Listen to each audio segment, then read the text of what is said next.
You have to show yourself too. I already did. Sure.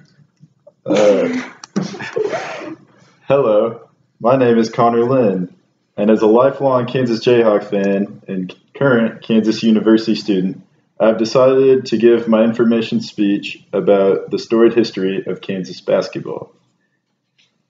Kansas basketball can be traced all the way back to the very invention of the game of basketball.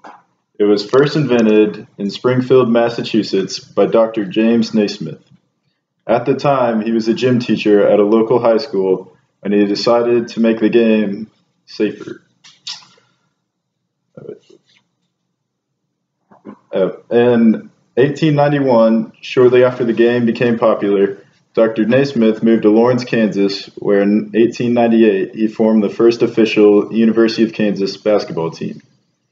In the early days, the team would play local YMCA teams as well as colleges that were located on Indian reservations in Kansas.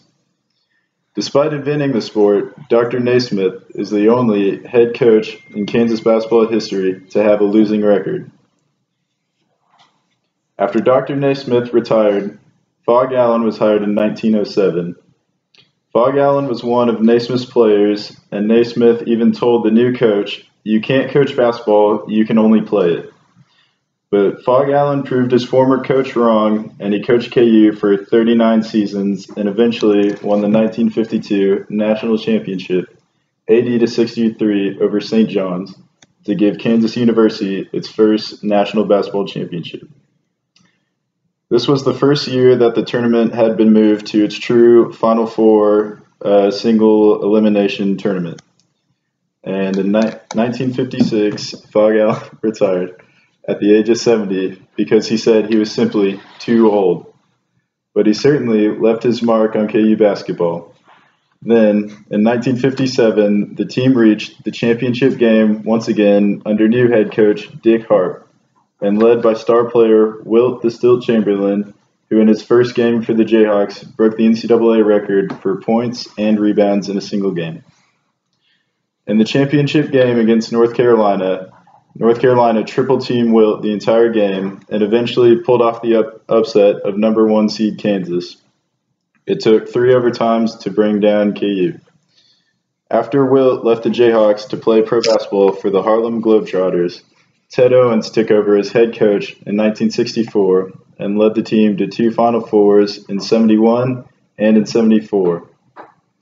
In his 19 years at KU, he posted a record of 348 wins and only 128 losses. But despite his great record, he failed to bring a championship.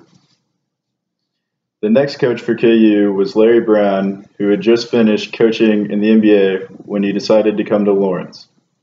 In 1988, KU made the NCAA tournament as just a measly 6th seed, but led by the National Player of the Year and all-time KU leading scorer, Danny Manning, the Jayhawks went all the way on an improbable run to the championship game. There, they faced the Oklahoma Sooners, who had already defeated the Jayhawks 3 times that season. But KU made sure to win the 4th and most important game, and they pulled off the upset 83-79, and thus earned the nickname Danny and the Miracles. The win was so unlikely at the time that famous color commentator Dick Vitale said he would kiss the Jayhawk on the floor of Allen Fieldhouse if they went all the way and won it. Sure enough, he kept good on his promise.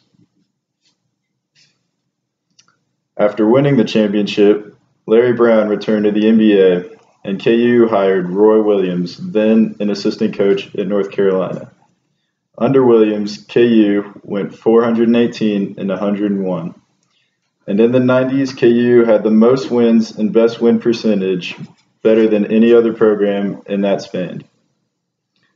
The team also won an impressive 62 consecutive home games under Roy Williams, and 4 seniors never lost a game and went 58-0 in Allen Fieldhouse. KU made the championship in 91 and in 2003 under Roy Williams, but sadly lost both of those games. After Williams left to go coach his alma mater, North Carolina, KU hired Bill Self, who in 2008 led them to a national championship after dominating the Tar Heels of North Carolina coached by former KU head coach Roy Williams. Bill Self is currently the head coach and has won 11 consecutive Big 12 regular season championships.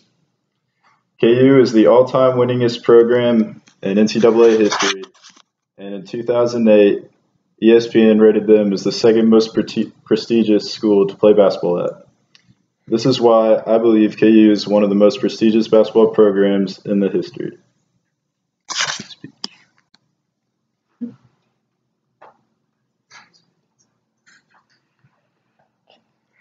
All right, that's it. Thank you.